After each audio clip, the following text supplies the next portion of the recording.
¿Eh? Sí, sí.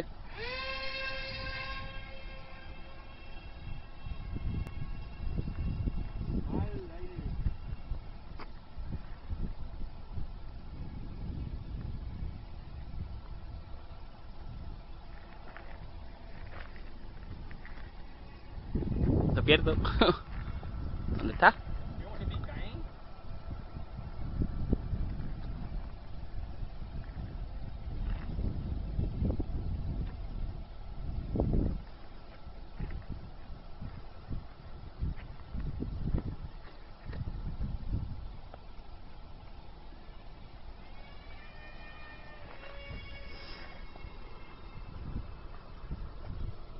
Pasa que se ve esto del culo, José. Claro. No veo la pantalla.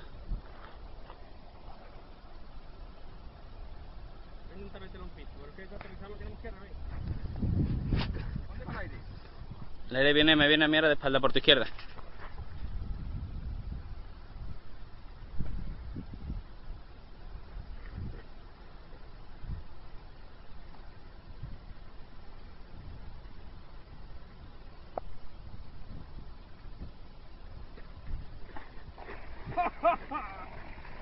¿Te ha gustado, eh? Oh. Y...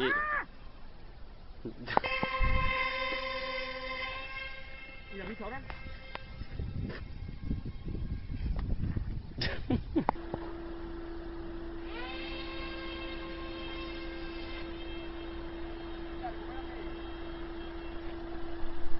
No quiere subir.